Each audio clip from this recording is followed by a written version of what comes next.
Hello, friends. I am Professor Smita Jha from the Department of Humanities and Social Sciences, and I am here to discuss health humanities and disability humanities. Under the caption, today I am going to talk about narratives of healthcare, illness, and disability. We have already discussed in detail the very definition of health, healthcare, disability, medical humanities. So, what is narratives of healthcare is very important to know about. So, narratives of healthcare, illness, and disability represent a narrative turn in medicine, moving from purely biomedical case reports towards a person centered understanding of the lived experience. So, the entire medical health humanity is about the narrative of the patient, storytelling, expression, personal expression. So, these stories provide a medium for individuals to transform symptoms into meaningful events, re establishing a sense of identity and agency after the biographical disruption of diagnosis. A narrative of health is the personal story an individual tells to make sense of their physical, mental, and social well being. That is why we also use autopathography, that is the self generated story of one's health. So, unlike a clinical case history, which focuses on objective data like lab results, a health narrative prioritizes the lived experience, how health or its absence affects a person's identity, relationships, and future. Furthermore, the idea of narrative health signifies a move beyond the clinic to include social determinants like environment, race, and economy in a person's definition of being healthy. Now, let us see what Arthur Frank says about narrative. So, it is high time to know about Arthur Frank's typology of narratives. As we have observed earlier in the course, in his influential work, The Wounded Storyteller, earlier also I had mentioned it, sociologist Arthur Frank identified three primary ways people narrate their health journeys. Firstly, the restitution narrative. Secondly, the chaos narrative. And finally, the quest narrative. To revise restitution narrative, this is the most common social expectation.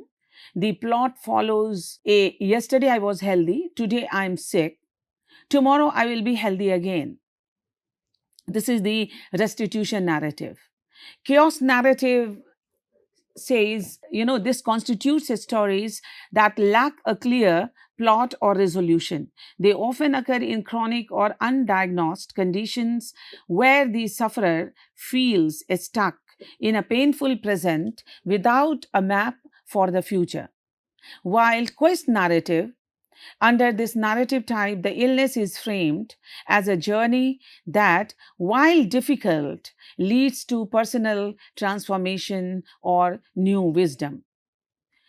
If we talk of narrative medicine, which I talked earlier also, but then you see the narrative medicine, this term will occur again and again because the medical humanity rests on narrative medicine.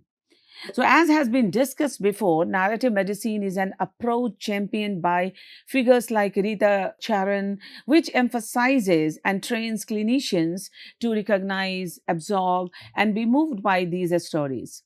It aims to close the gap between the doctor's biological view of disease and patient's holistic view of illness. That is why this is very important to know about illness and disease. In healthcare, narratives are more than just stories. They are a formal approach termed as narrative medicine or narrative based medicine that integrates a patient's live experience with clinical data to improve care. This framework shifts the focus from simply problem solving to truly understanding the person behind the system. Trained in medicine and in literary studies, Rita Sharon is a pioneer of an authority on the emerging field of narrative medicine. In her important book on narrative medicine, she provides a comprehensive and systematic introduction to the conceptual principles underlying narrative medicine as well as a practical guide for implementing narrative methods in healthcare. So, narrative medicine has emerged in response to a commodified healthcare system. See how important narrative medicine is. That's why I said that the very root of all such discussion is narrative medicine. So, this places corporate and bureaucratic concern over the needs of the patients, generated from a confluence of sources, including humanities and medicine, primary care medicine, narratology, and the study of doctor patient relationships. Narrative medicine is medicine practiced with the competence to recognize, absorb, interpret, and be moved by the stories of illness. By placing events in temporal order with beginnings, middles, and ends, and by establishing connections among things using metaphor and figural language, narrative medicine helps doctors to recognize patients and diseases, convey knowledge, accompany patients through the ordeals of illness, and according to Rita Sharon, can ultimately lead to more humane, ethical, and effective healthcare. The experience of health and illness begin with a storytelling.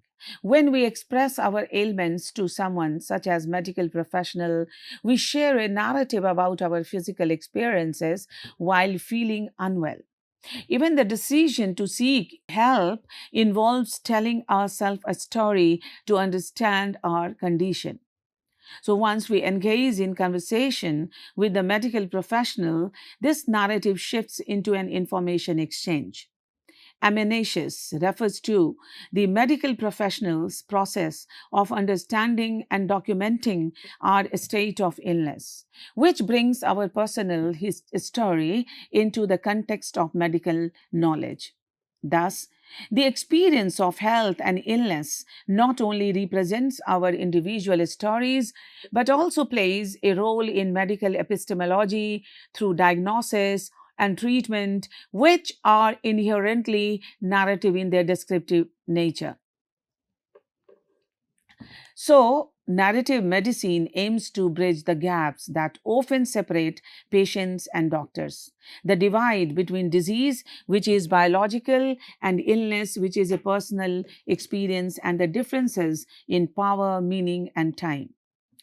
So, narrative based medicine is not an alternative to evidence based medicine, but a partner. Well, very important to know all these terms if we talk of medical humanities. While evidence based medicine provides the scientific rules, narrative based medicine provides the individual context to apply those rules effectively. Let us see what are the critical concepts in narrative medicine. So, there are some critical concepts in narrative medicine, such as biographical disruption, narrative reconstruction, narrative competence, co construction, thick description, narrative empathy. See the term, and it is very important to peep into all these terms, clinical concepts. Now, what is biographical disruption? This is developing the approach of narrative medicine.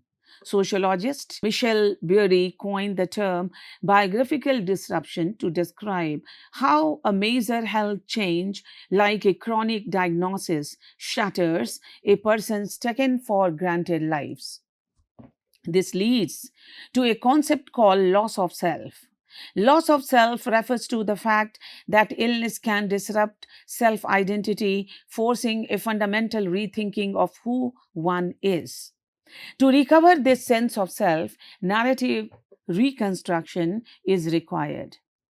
Narrative reconstruction is a very recovery approach wherein telling a health story constitutes the act of rebuilding that biography to integrate the new self with the old one.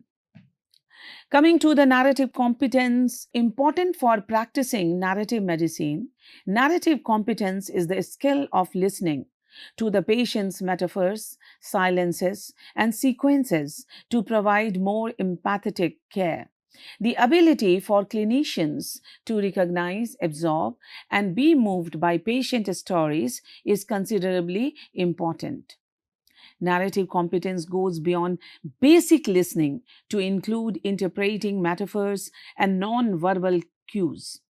It is, in essence, the clinical skill of understanding the complex, often inconsistent ways patients tell their stories.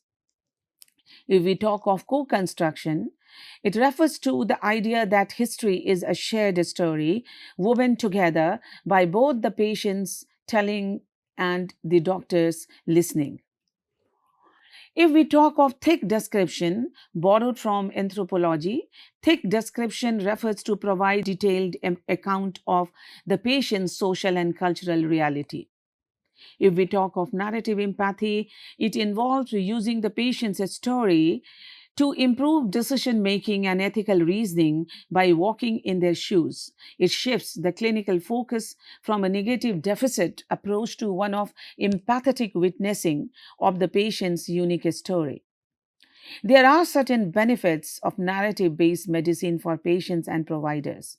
For patients, it leads to therapeutic healing, which refers to the fact that the act of telling one's story can lower stress, improve immune response, and reduce symptoms in conditions like asthma or rheumatoid arthritis. It also facilitates psychological healing in patients, which reduces stress and builds resilience by reauthoring the self identity. Patients also experience better outcomes, which incorporates improved medication adherence and symptoms management. In addition, it gives patient increased agency. Patients feel validated and are more likely to adhere to treatment plan where their values are acknowledged. There is also improved communication between patients and healthcare providers, which helps patient advocate for their needs, particularly in complex or end of life care. So, narrative based medicine allows patient to gain much required validation, destigmatizes conditions, and helps them feel heard and not alone. In the case of healthcare provider, practicing narrative medicine can result in burnout prevention. Engaging with narratives helps mitigate secondary trauma and moral injury, fostering resilience and job satisfaction. It contributes in helping clinicians find meaning and humanistic inquiry in their work. Healthcare providers also experience enhanced empathy. Narrative training is a proven educational tool that significantly increases empathy levels in medical students and staff. Providers also build a stronger trust. It builds authentic partnership and shared responsibility for care. Narrative medicine also results in better diagnostics on the part of healthcare providers. Understanding a patient's life context, social barriers can lead to more accurate assessments and fewer unnecessary tests. Adding to that, it builds clinical competence, which enhances critical thinking and history taking skills. There are primarily two theoretical perspectives on narrative medicine, and these are narrative selfhood and meta narrative. Now, elaborating on these, I can analyze narrative selfhood, diachronic versus episodic. And in this perspective, some people, diachronics, see their life as a continuous story, while other episodics live moment to moment without a strong narrative drive. If we talk of meta narratives, grand stories, these are large scale cultural stories about health and body, that is, the war on cancer, and that influence how individual stories are told. If we talk of humanistic dimension of narrative medicine, we can say that in this field, the patient's history includes elements that often fall outside standard clinical checkboxes. And the key elements include a biographical context, which includes situating symptoms within the patient's daily life, relationships, and identity. the unsaid part of their story, and this refers to identifying gaps, silences, or shamed filled omissions in the story that may be clinically significant. Metaphor and language. This involves analyzing the specific words a patient uses, describing pain as a battle, to understand their psychological state. ICE, that is ideas, concern, expectations. And if we talk about their places in storytelling, these include explicitly exploring what the patient thinks is wrong and what they hope to gain from care, which fosters shared understanding. Well, practical narrative methods in the clinic, it is about that there are certain specific and practical narratives methods in techniques that can be directly employed in clinical and hospitals to capture the patient's history. These include parallel charts. Clinicians write a private, non medical account of their interactions with patients to reflect on their own feelings and the patient's unique perspective. Apart from the usual clinical history chart, a second chart is written by the clinician to record their own feelings and the patient's personal life details. Then 3 minutes mental makeover, that is 3 triple M. This is a brief exercise where both patient and provider write and share three things they are grateful for, three wishes, and a six-word life story. Then digital diaries. Tools like patient facing mobile apps or blogs allow for real time narrative capture that can be discussed during appointments to personalize care. If we talk of narrative ethics, this includes using stories to navigate difficult moral choices in medicine, recognizing that every ethical situation is as unique as the patient's own story. If we talk of active, attentive listening, this refers to giving the patient freedom from time constraint. Often, only 2 minutes is needed to narrate their concern without interruptions. If we talk about reflective writing, this involves using stories of illness to help students and doctors process their own emotional responses to patient suffering. Narratives in medical humanities consist of diverse storytelling forms, including patient pathographies, reflective clinical writing, and graphic medicine, used to understand the subjective experience of illness, enhance practitioner empathy, and challenge biomedical perspectives. Key narrative types include illness narrative, which we have discussed before, and consist of restitution, chaos, and quest narrative, along with graphic pathographies reflecting writing and clinical case reports. In medicine, patient stories, often called illness narratives, are personal accounts of an individual's journey through health, disease, and the healthcare systems. Unlike a standard medical history, which strictly organizes clinical facts, these stories provide thick descriptions of a patient's life, values, and psychological state. They serve as a bridge between the disease, the biological pathology, and the illness, the lived human experience of suffering.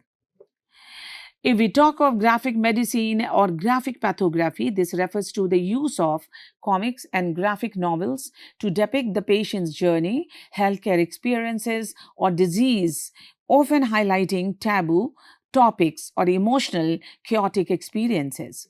Reflecting writing and creative nonfiction are accounts written by patients, caregivers, or healthcare providers to explore personal emotional responses, catharsis, or professional identity.